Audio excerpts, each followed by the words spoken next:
Talk Tantra to me. It is such an honor to be holding space for this divine knowledge to make its way into your ears and lifestyle.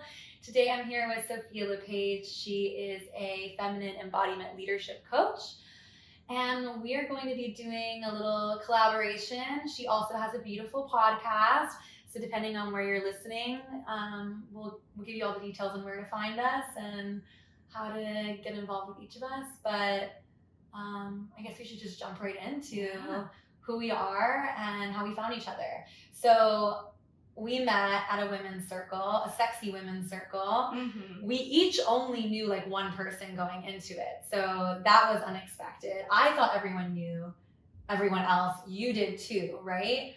And we're both new to Austin as well. Yeah. It was interesting actually going into that space because of having that feeling of everybody else knows someone. And I remember having a little bit of nervousness coming up, but well, how am I are they going to want to even talk to me? Because they'll just have all their little, in jokes and be in their little clique. And it was that feeling of the first day of school. But the beautiful thing about that for me in that moment was the choice of, okay, well, I hear that little girl inside of me that's like, who will like me? And then just deciding that I was going to go in and be me and open my heart and be received. And of course, I went into that space. I met you. I met some other amazing women. And I even presenced that with a lot of the women there. And just doing that really helped me to kind of be able to drop some of the armoring that could build up in that space. Yeah, absolutely. I deeply resonate with that. I remember when Tarani, who's also been on this podcast, invited me, and she was the only one that I knew. And I remember when she invited me, I was so excited because I felt like I was being invited to like the cool girl sleepover. Like, I've got to do this right. I've got to like look good. And that day I went to Hippie Hollow in Austin, which is like outdoor pool area. And I got bit by a bug, and it gave me this really intense allergic reaction. And I was getting ready for the event, and the swelling had started to go down. But before, I was so stressed that I was going to show up and be like all red and blotchy, and I wanted to just show up and be like my best self. So it was definitely this moment of like vulnerability for me as well. And then going into that space and doing what I do and feeling like all of these women are so light and white and goddessy and all of that, and then feeling like I'm a little bit in embodying the fullness and the darkness, and being a little bit worried of like, what are these women going to judge me for who I am and how I interact with this medicine, even though I had no reason to believe that. It was just in my DNA. It was in my conditioning. It was in my youth growing up, where we like called the girl that wore the miniskirt a slut, So going into this space, being a little bit like, ooh, am I going to be accepted for my edginess? And then, of course, everyone there is also like the same and like getting naked, and they're, erotic dancers, strippers. And it's like, wow, this is so beautiful to celebrate all of ourselves together as well. Yeah, I think that there's something really beautiful that happens like when women gather together and erotically dance together. Yes. And twerk, specifically twerking, I feel like just has, it's super grounding, but also what I feel like it does is it releases, it's deprogramming, deconditioning the shame and the judgment and the competition, the sisterhood wounding. Yeah. Like literally through twerking. because it's when we come into that space together, there's so many ideas around judgments around women and sexuality that we've grown up with, and being the slut or being, and the thing of also, as you're growing up, and maybe you all can relate to this, or some of you can relate to this, of the idea that being an overtly sexual woman or being a woman in her sexual power in any kind of way automatically means that you can't have female friends because you are now competition. Yes.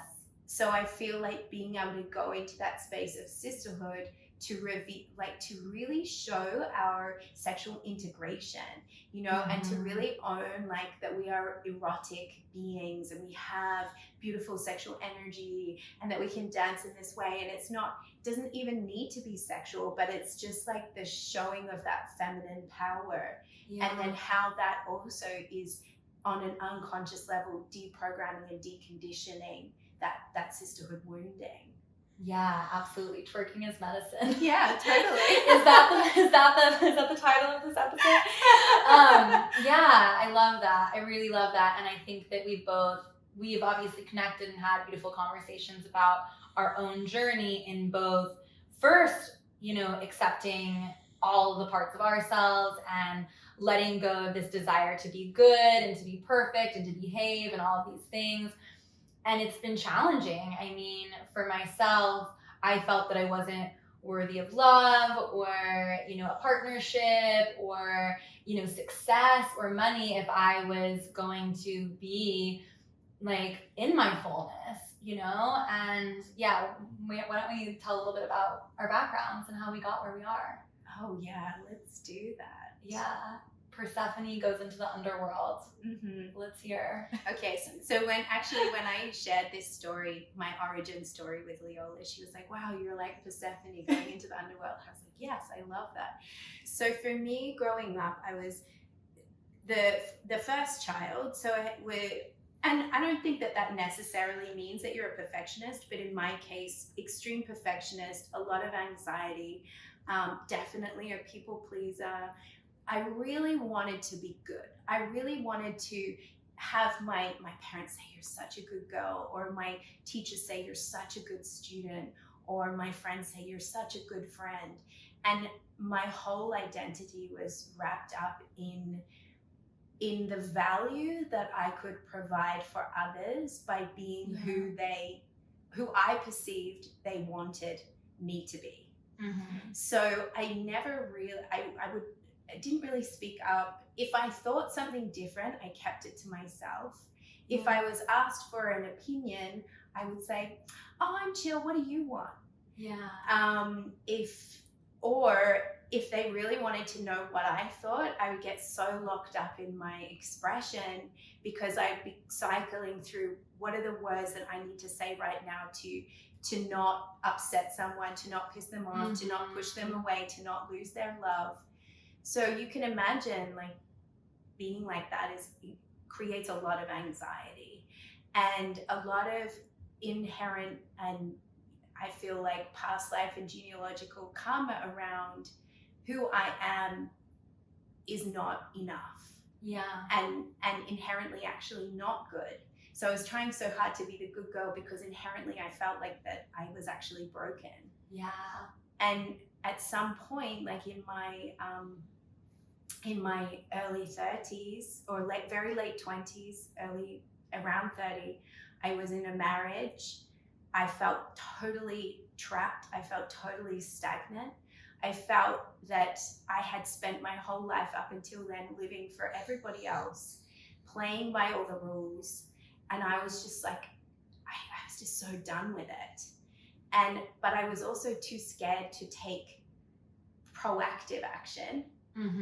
I was too scared to say, hey, like this isn't working for me. Yeah. So what happened was, which I think is what happens when we don't take proactive action, is like if we're not going to be in the driving seat, then the universe, life, our soul is going to create something for us that's going to cause us to kind of have to push out of that. And for me, that was having an affair, or actually a string of affairs, blowing up my marriage, blowing up my good girl reputation.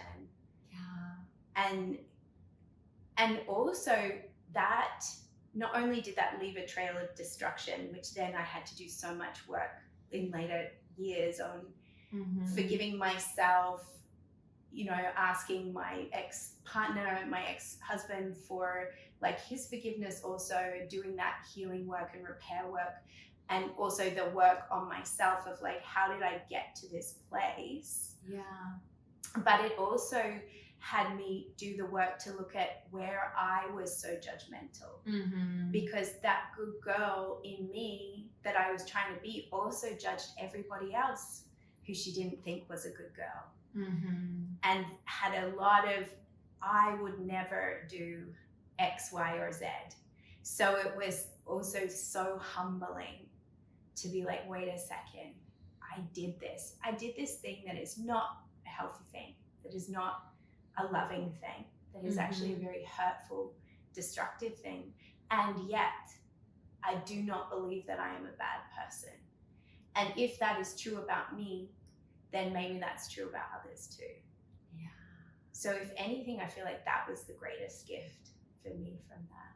Yeah, that's so beautiful. I love it. And definitely really identify with this idea of like, we do our best until we know better, and then we do better. It wasn't, you were trying to make sense of a world that is so suffocating for the feminine. And it's like shaking up a bottle, and it's like at some point it's going to explode, and it's going to be messy, and it's, gonna turn into affairs or decisions that don't really align with our highest truth, but we learn from it, and then it becomes our message and our medicine. And that's really beautiful, and definitely where I see that you're at now, and it's super inspiring. Yeah, and I think that I want you to share also about your story, because I think that when we met, I just feel like we had like a little look, like we were like, we're sisters. Yeah, it's just that knowing of like, we've been in the underworld together. We can get down. I see you, Persephone. yeah, exactly. Yeah, so similar feeling of the conditioning around being perfect, and I really liked that. Like, I liked the attention that I got from being good, and I honestly put more pressure on myself than my parents did to get straight A's and be involved in school, and it was like a competition almost with myself and with everyone else. But what was happening for me is that I would find ways to explore my darkness, and I don't mean darkness is a bad thing. I think that it's actually a really beautiful place where the darkness of the caterpillar in the cocoon, or the baby in the womb, or the seed in the ground. But unfortunately, if it feels wrong the entire time you're there, it can lead to a lot of confusion and mistakes. And that's really what happened to me, is that I was getting straight A's, I was working the job and doing all the things, but I would sneak out to meet boys, and that's how my first sexual assault happened. And I couldn't tell anyone because I was sneaking out, So it was just a double bad. And that's also how I didn't lose my virginity in that sexual assault, but I also lost my virginity to a boy that I snuck out to see, and wasn't my boyfriend and didn't really care about me. And it was kind of like a string of experiences like that marred my early sexual experiences and history. And it wasn't until I started to incorporate practices of Tantra and sacred sexuality that I began finding the wholeness in that, and seeing spirituality and sexuality as one and the same in many ways. It started with working with, yoga and meditation and all of those practices that are amazing and beautiful. But to me, they often are not truly holistic, because they don't want to touch sexuality because it's so taboo. And so I noticed I could only go so far. And that's where I stepped into the sacred sexuality space and started healing the relationship with my body and doing a lot of the inner work and inner child work. And that brought me, to where I am today, which is working professionally in this space as a sacred intimacy mentor and muse. Yeah, I love that you say that it was like bringing in the sexuality that really shifted things for you. And I felt that too, because at one point I was a Kundalini yoga teacher. So I went all the way. Like, I was white turban, all in white. And that lineage is very beautiful in many ways, but it also has this element of talking about sexual energy, but talking around sexuality. So it's still trying to kind of say that there's something inherently wrong with being a sexual being, and that the goal is to purify and sort of transcend and go up into the higher chakras, which is also beautiful, and that's an important part of the journey.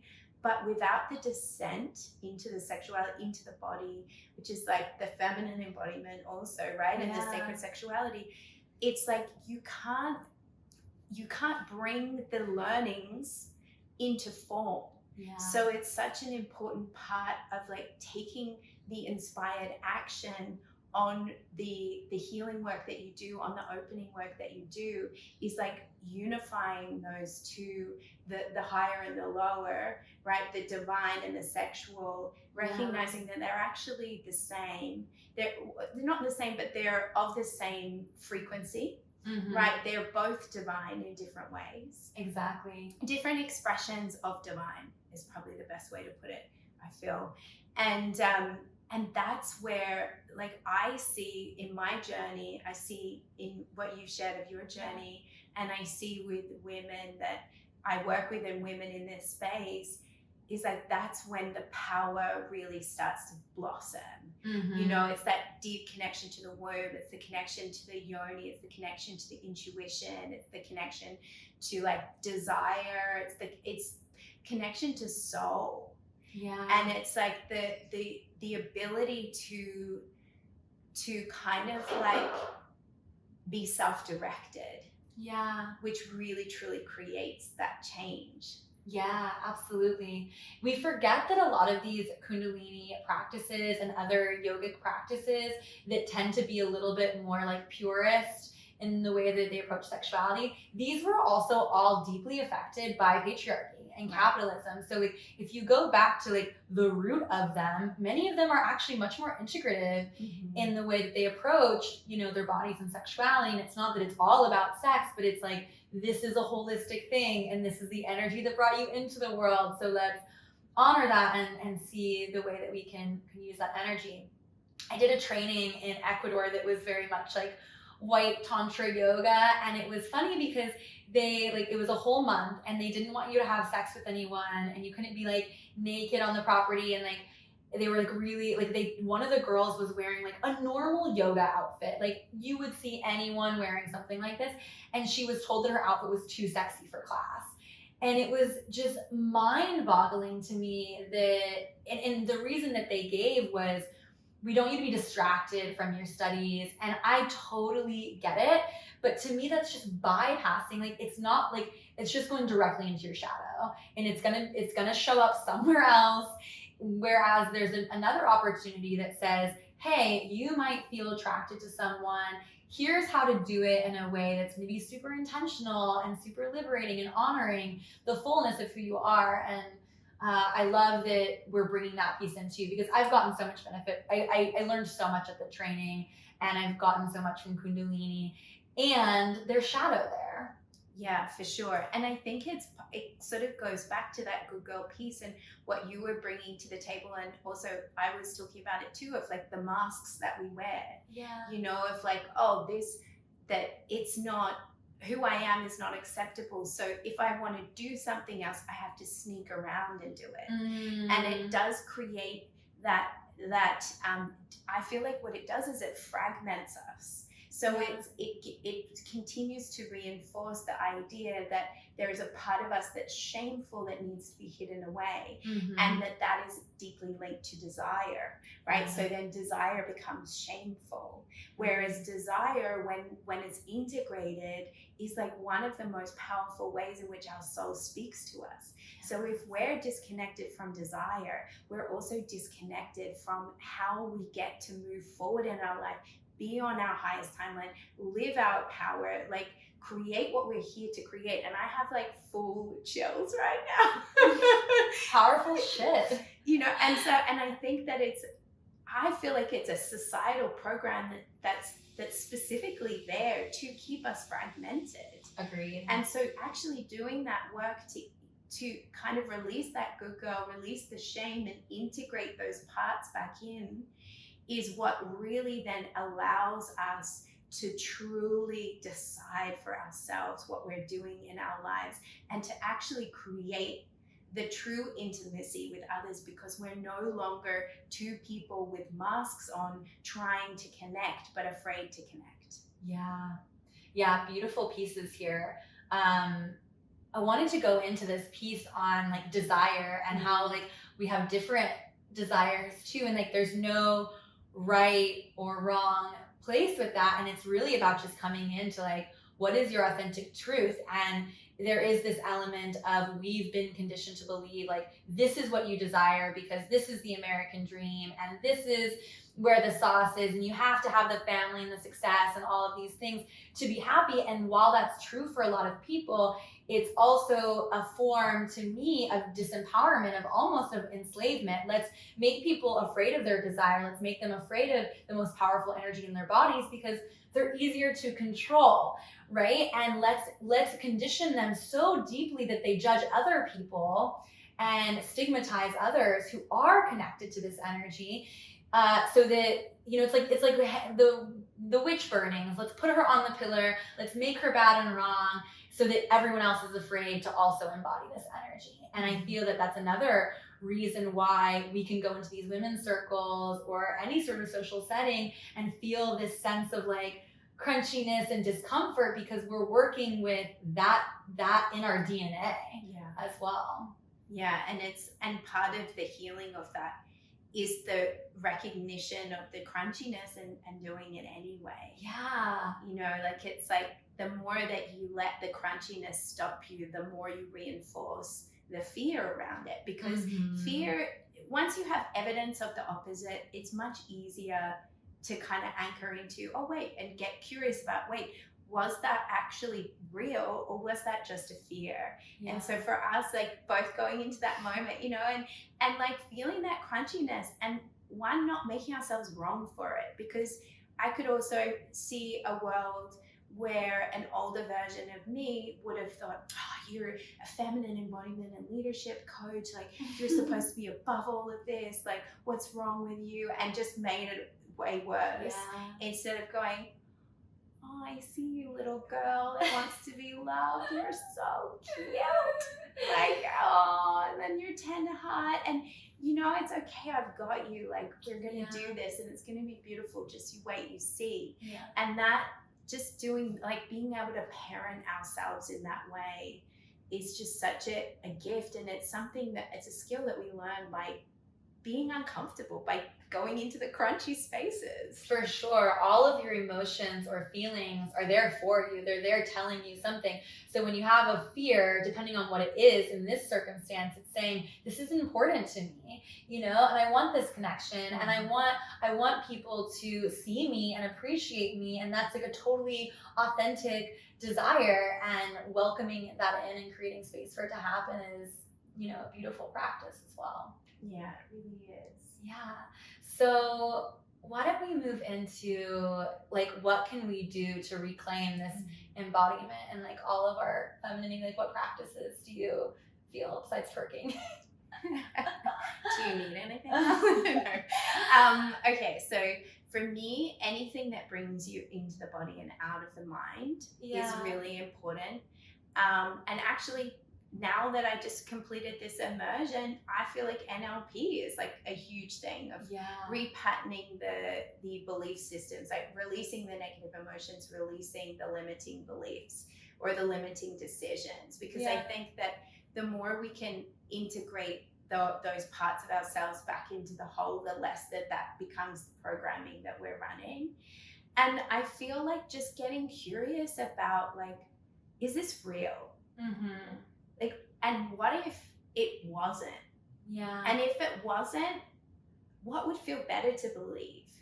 And if something else felt better, what action would you take if you believed that? Yeah. And kind of like reverse engineering it. And also just like screaming into pillows. Yes. You know, doing some like, I don't know, some primal work, like letting yourself be messy. Yeah. It's tough. I've struggled with that a lot, and it's a big theme of my moment right now, because, you know, we're told as kids, like, don't cry, you know, you're being dramatic, go to your room, the whole thing. And so our emotions are made to be wrong and bad. So reclaiming that has been such a journey. Like that's the medicine of my moment, is how can I show people even more of my messiness, because it's also deeply relatable and it brings people closer, that vulnerability I've recognized, and especially with my sisters, and like feeling that sense of like, am I going to be judged for this messy? And I feel just so grateful for the women, including you, that are in my life now, that are like, what's happening with your like weird man drama and like daddy issues, and like all of, and having a safe space to be like, yeah, like I'm a professional in this space and I'm healing at the same time, which is deeply empowering. Yeah, I feel like it's like, are you much into astrology? Yeah, a bit. I mean, I consider it like a tool, not a rule, but yeah, I like it. Well, I love looking at Chiron. So if anyone is interested in looking at Chiron, so Chiron's the wounded healer. So if you look at where Chiron is in your chart, it shows you like what I love about it is it's like your mess becomes your magic, is basically the message of Chiron. Okay. So it's like what your biggest struggle in life is, and the greatest gift once you integrate that. Yeah. So I think that this is why also it's like what we end up teaching is the stuff that we have moved through in our lives, which is the embodiment of the, like the lived experience. Like for you, your lived experience has created you into the wise woman that you are today, and into the powerhouse who then has such beautiful codes to transmit, right? Yeah. And it's also the continued work of refining. Because it's not like, okay, we get to this point and now it's like we've ascended and nothing else is ever going to happen in our lives. Like, something they say in NLP is, as soon as you set a goal, the obstacles get created. Yes. Because it's like those obstacles are the challenges through which you grow, rise, learn, and evolve. Absolutely. I love that. So when I do sex magic, or a lot of people when they do manifestation work of any kind, they just call in the thing that they want. And then what happens is not what they want. Everything, it's the things that need to happen so that you can release what's getting in the way. The thing is right there that you want, but you've got to go through the initiation and the, releasing. And so when I do my sex magic, I actually ask to be shown the blocks. So then I'm expecting it, because if you manifest like, I want the dream partner, and then the next relationship you get into, you're like, this is it. This is the dream partner. When in reality, it turns into a, mess. And you're like, I didn't get the thing, the universe isn't working. And instead you get to, if you're expecting the initiation, if you're expecting the obstacle, then when that happens, you're like, oh, I get it. Thank you. Thank you for showing me this. I've had this in my own sort of recent experience as I'm getting ready to call in a primary partner. My magic right now has been, show me what is getting in the way from me receiving my deepest love. And of course, the next week, all of my fatherhood wound stuff comes up, and it's challenging and it hurts. And I'm like, this is happening again, but I'm deeply grateful, because I know that was keeping me from actually receiving the man, not the man that's going to be my daddy again, or father, wound reincarnated. I love that. I always say, like I've even said this to Gabriel, my husband, at certain points when we had like some challenges come up, like inside of our marriage, and I was like, we either work on them here or we leave and we work on them with someone else. Yeah. Like you do not, what I have learned through my life and my relationships is you never close the karmic loop by leaving the relationship. Like it doesn't happen. You have to learn the lesson inside of the relationship. The only caveat to that is if you're in an abusive relationship, right? Yeah. Like if it's abusive, get out and do some work around why you're attracting that. But as long as there's not abuse there, it's always of benefit for you to stay until you've extracted the lesson. And then you go, and then if you need to go, you go. And often what people find is once they've learnt the lesson and closed the loop, they don't actually need to leave the relationship because it wasn't really about the relationship in the first place. So it's like same problem, different outfit otherwise. Absolutely. Yeah, I love this. And so we obviously have like different ways of being and different relating styles, and it's something that I feel that, and probably for you as well, if I would, how do I say this? As a child, I might have, been like, oh, you're different from me, and I don't like your relating style. It doesn't resonate with mine, so we can't be friends. Or I don't like your work. It doesn't resonate with me. We can't be friends.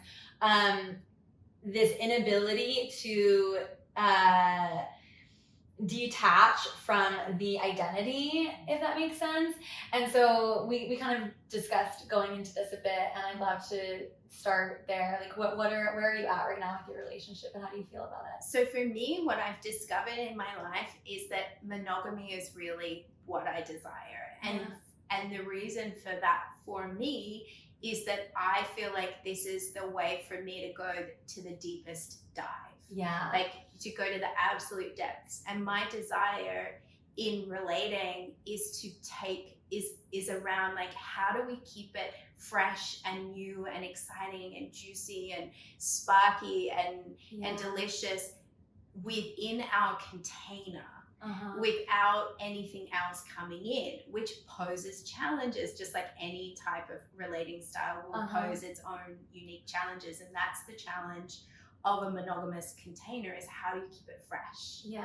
And so for me, what feels so exciting inside of that is, how do I continue to see my husband as a new man all the time and not go, oh, I already know everything about you. Yeah. I already know what you're going to say here, or this is boring, right? Because I already know everything. It's like, how do I continue to discover new things that has us feel like we're in these new containers within this one container? Yeah. So that for me has felt like the most nourishing and exciting for me. And there's definitely a time in my life where I was extremely judgmental of other types of containers, right? Where I was like, oh, that's just trauma, that's just shadow, that's just this, and would have probably pushed away somebody who, for instance, like you, who has a different desire, because it would have felt threatening to my belief system. And if you're not really anchored in your truth, if somebody else is showing a different way of being, then it's like it rocks your whole worldview, and there's a desire to push it away because it makes you uncomfortable. Whereas now I've come to a place where I feel like I can hold, like, we can have different desires, like we can have different lives in some ways. And I also trust that there's a richness in your experience that can like support me, and there's probably richness in my experience that can support you. Yeah. So that's my container, but now let's hear about your container desires. Okay, I definitely want to go into that. I have a question though first. So do you think that was like part of what played into your affairs and things as well, was like the pushing away of the different desires? Like, I think what was happening more so there was I didn't have personal responsibility. So I didn't know how to voice what I want. First of all, I didn't know what I wanted. Yeah. Then I didn't know how to express what I wanted because I didn't know what I wanted. Yeah. So part of me having an affairs was me trying to escape the stagnation of the situation by going to be with somebody else. Yeah. And I thought, oh, the problem is them, it's not me. Yeah. So if I'm with someone else, the problem's going to go away. Yeah. And eventually what I realized after doing that multiple times in different ways, and not always through affairs, but in different relationships, was like, wait a second, I'm the common denominator here. Like, maybe I might want to look at my stuff. And then once I looked at that, then I no longer felt the desire to go outside of the marriage. And I also think that having been in an experience where there was so much fallout from exploring, right, in other ways, in a very unconscious way, like, which is very different from like, you know, being monogamish or you know, in a consenting, more open situation. But I think that the recognition of like, there's a line, and once you cross it, the waters can become very muddied. Mm-hmm. And I just was like, I don't think I want to invite that sort of challenge. I prefer to invite a different kind of challenge. Yeah, you pick your problems. Right. Yeah, every relating style has its issue for sure.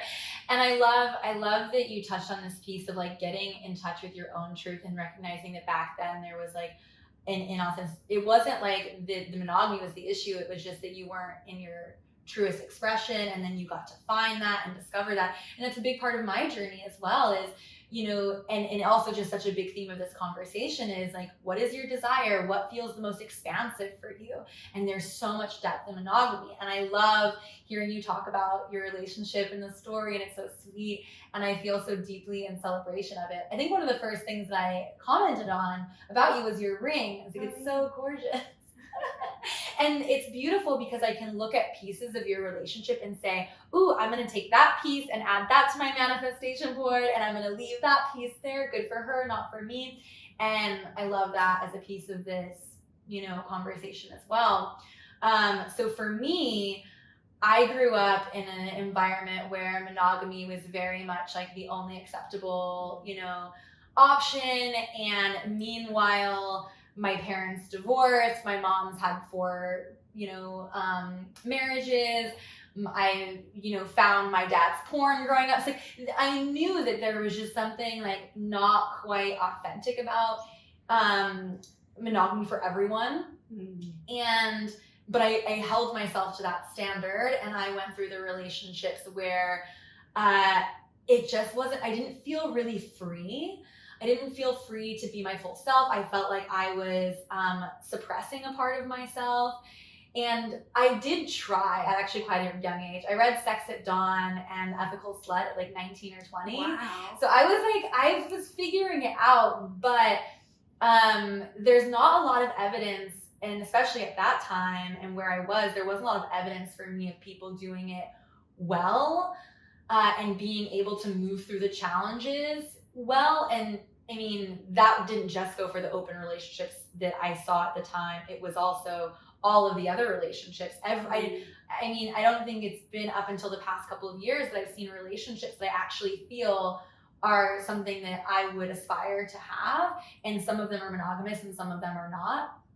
But I feel that the people in those containers are actually, you know, living in the medicine of using the relationship as an opportunity to grow individually and build something as a partnership. So my desire now is to be in a partnership where I feel more free in it than on my own. Yeah. So having the freedom to go really deep with someone and have, you know, some of the experiences that you're having, and to play and to like commit and to make life decisions together and have that longing satiated, while also having the freedom to honor any desire or authentic connection that I feel is there for me. So I'm not the type of person that wants like a super open relationship where I'm on the dating apps and like, you know, trying to meet new people all the time. But if I were to come across someone at, you know, a Tantra training or while I was traveling, and I'm just like feeling so magnetically drawn to them that I feel like they have medicine for me, whether it's an emotional conversation, because a lot of people in monogamous relationships like won't even, they'll immediately close themselves from having a connection with the opposite sex because they're afraid of what might happen if they open to that. So it could just be an emotionally intimate connection, but it could also be sexually intimate or physically intimate and not sexual. And there might be medicine in that that's going to help me understand myself better. And ideally also feed the primary partnership. And I think that if something's feeding me on a solo level, it's by like connection, it's going to also feed the primary partnership. And having a partner that trusts that that's the case. So that could show up in many different ways. It could show up as monogamish, so mostly monogamous, and, you know, occasionally finding people that are really resonant. Right now, I feel like I'm in a space of hierarchical polyamory. So what that looks like is you have a primary partner, and that's probably someone that you're going to be spending most of your time with. This is someone that, I would desire to potentially have children with, to buy a house with, make those like committed decisions that I wouldn't make with just like any regular partner, but I still have the opportunity to have relationships of depth with, other people. So yeah, that's where I'm at. I'm so curious about some of the pieces about this, and I'm sure like anyone, my audience are probably curious, or people maybe in your audience too. I haven't talked about this a ton yet. So what's your relationship with jealousy, and how do you deal with triggers? Do triggers come up for you? And if they do, how do you deal with them? Yeah, such a good question. They for sure come up. I try to identify the difference between jealousy and envy as well. To me, envy is this piece of like, I want what they have, like I want some of that too, and it's not, whereas jealousy is a little bit more like, they shouldn't have that, I should have it. So there's also like a high level of compersion that's necessary for this sort of relating style. So compersion is saying, you're having a yummy experience, I'm getting pleasure from watching you in that yummy experience, which is challenging. And to me, what I found is I need to feel really safe and secure, and to know that, and to trust that this other interaction is not going to affect my relationship with the person. So I'm kind of talking about a situation where, and I'm sure this is what you were insinuating, a partner is exploring intimacy with someone else. So the first piece is knowing that I'm worthy of coming back to. I'm amazing, I'm juicy, like there's no way that they're not gonna wanna come back to me because I'm so full of my self-love. And if that's not the case, if they don't wanna come back to me, then it's probably just not the right fit anyways, And if I have an issue with believing that I'm not worthy of coming back to, then it's a me thing that I get to get clear on and maybe take an exhale and a break from that experience to come back to my wholeness. So I feel like that's, the first piece. And then it's moving into the how can I have compersion for this experience? And also like, what do I need to feel safe? So for me right now, I have a couple of lovers. I don't have a primary partner, but even with my lovers, one of the things that I like to instill is, when am I going to see you next? I don't want to feel like unsure of our connection. I want to feel like I know that we have this time set aside. Quality time is my love language. So prioritizing things like that to create the safety of the container. Or I might say, hey, like my need, if we're going to have intimacy, is my need is the next day you check in on me. So it's being able to get the tools to communicate, like, what do you need to feel as safe and grounded as possible, so that the trigger is something that you get to move through and recognize what wounded part of you is reacting. And then you also get to identify, are my partners willing and able to meet the needs that I have? And are they able to have the tough conversations? So yeah, I love that. It's so interesting because my husband, actually, his first marriage was a polyamorous marriage. Wow. So one thing that I absolutely love in the poly world is the level of communication, like what you're talking about there, about how you really tune in, first of all, with yourself of, what do I need?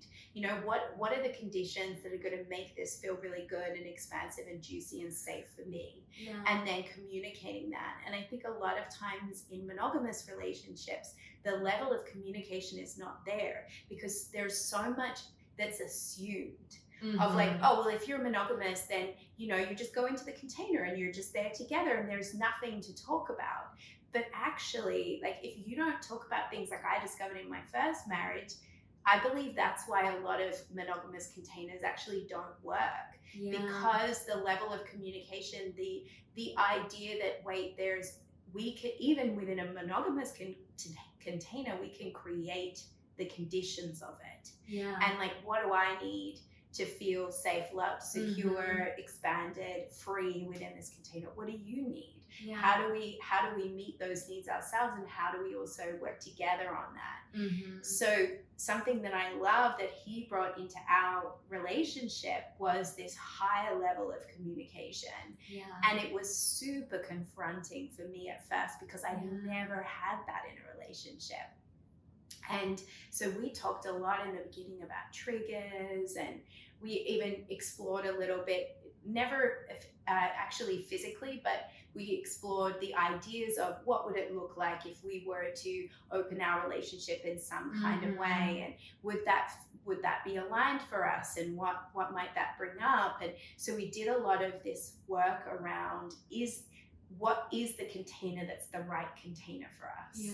And also on like really getting clear on each other's needs and desires. And I believe that's why we have such a strong relationship. And I think anyone in a monogamous container can learn a lot from someone in a more monogamish or open or polyamorous or whatever other container, where that level, and bring in those skills around the high level of communication. Yeah, absolutely. These feelings of like trigger and uncertainty or even envy happen in monogamous relationships too. It could be the example of my partner wants to bring in a toy into the bedroom and I feel, what does this bring up? And then you get to have the conversation of how do I feel still safe, in this experience, or I want to try BDSM and this is like so scary for me. And it's literally the same conversations of how do I feel safe in this?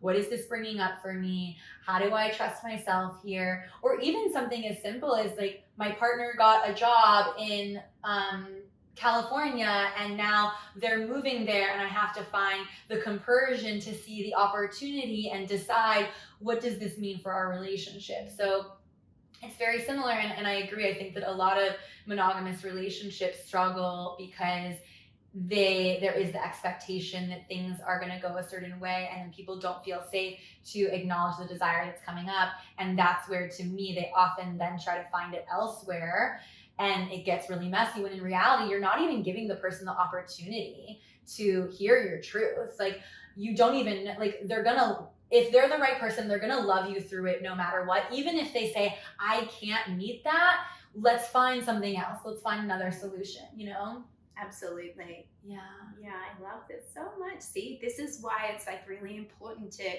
to be open to other ways, other viewpoints, because you can learn so much through that. Yeah, I just love it. It's so great. Yeah, and I feel so grateful to be at a place within myself to be in celebration of everyone and their different type of partnership. To me, the most expansive partnership is not one that is monogamy or polyamory or anything in between. It's one that is able to adapt and to grow through and to have the conversations on a regular basis and to create what is the most expansive for that partner. I feel that we're conditioned to look at our parents or to look at the relationships that look successful on the outside and to say, well, we just need to do that, rather than can we have the conversations and create something that's totally unique and amazing for us. And to me, that's my desire, because I feel that the next partnership I'm calling in, there's going to be a hierarchical poly leaning most likely, but I'm sure there's going to be moments where we want to close the container and be monogamous, or expand the container. And to me, the gift is how can we adapt? It feels like in the kind of container that you were talking about, also another part of it is the continual coming, like recognizing that what you have is precious and delicate. Yes. And I remember in my first marriage, like literally after I got married, I'm like, feet up, I'm done, job done. Like all I needed to do was get to the altar, say yes, and now everything's going to be fine from now on. Like I just thought that was it. That's what they make it look like. Right. I didn't realize that there was work to do after that. Yeah. Like, I just didn't know that. And so 3 years later, and really our relationship was 9 years in total. So by the time I had an affair and our marriage was over, we had 9 years of never talking about anything. Yeah. And there was also this expectation that we were going to be the same people who we were when we were 21, when we were 30, or when we were 40, or when we were 50. And I remember when we were separating and he was like, you've changed. And it was just like, how dare you change? Yes. And now I'm like, I fucking hope so. You know what I mean? Like, I really hope that I am not the same person. Yes. I was even just moving from Bali to Austin, right? We've been here, my husband and I, 3 weeks. I have changed by moving here. The conditions of my life have changed, but also I have changed internally to match the new conditions of my life. Yeah. And I wanted to change, and I was excited about change. And ever since in my life, I started to get excited about change internally and externally. I have, like, my life has blossomed in a way that was beyond what I could possibly imagine. Whereas back when I was in that thing of like, oh, it's wrong to change. Like, you should be the same person. If you change, if your desires change, if your needs change, if your beliefs change, if your thoughts change, if your feelings change, that there's something wrong. Yeah. Like, we're supposed to be statically suspended in time and live our whole lives, and no experience and no anything outside of us is going to grow and evolve us. I'm just like, I like, no wonder I felt so stagnant. Yeah. Because I was actively resisting change. And change is like the nature of the human condition. Indeed. So yeah, anyway, that No, I love it. I think that this is such a deep piece connected to this. Like it's all deeply connected to the releasing the good girl and embodying the fullness of the feminine queen, rebel, leader, because we've been conditioned to really put ourselves in the boxes of masculinity, which means being consistent. And that means not changing your mind. Whereas the feminine is wild and chaotic, and there gets to be balance between the both, like full permission to change your mind, but are you honoring what's happening inside of you? Are you communicating it to the people that it's going to affect? Like, these are need to know sort of things. And so it's not about being perfect and always, being the same stagnant person. It's welcoming the change and being authentic to it and using the masculine structure to express it and communicate it. Yes, absolutely. Yeah, beautiful. And now we can just celebrate in each other's beautiful experiences, cheerlead it, respect each other, and say, yeah, I'm inspired by you. I'm inspired by you. So cute. Cool. So I feel like we're kind of coming to a close. Do you have anything you want to add here? I have a couple of bonus questions that I normally ask.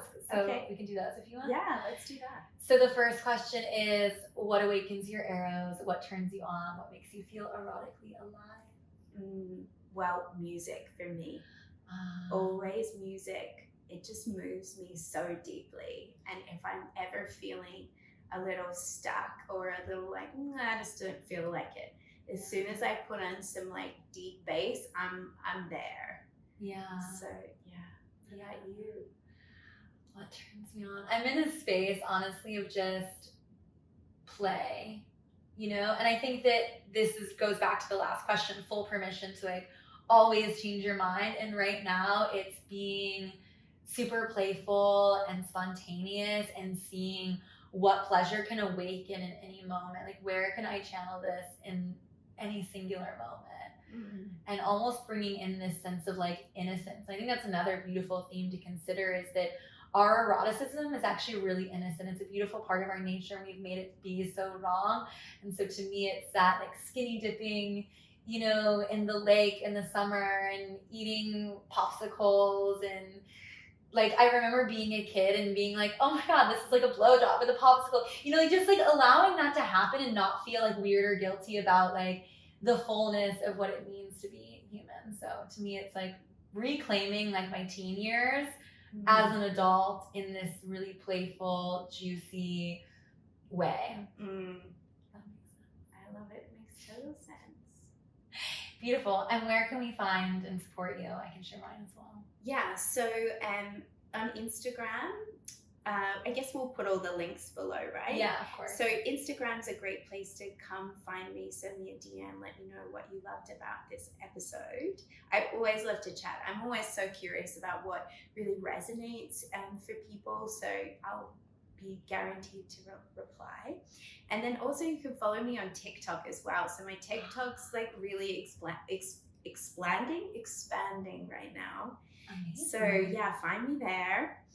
And you can also always go to my website, and there you'll find all the ways to work with me, either one-to-one or join one of my programs, or like take a self-study course that I have. So there's lots, or gets a little freebie. There's like so many delicious options of how you can kind of like plug into the work that I'm doing and start to feel that juicy expansion within yourself.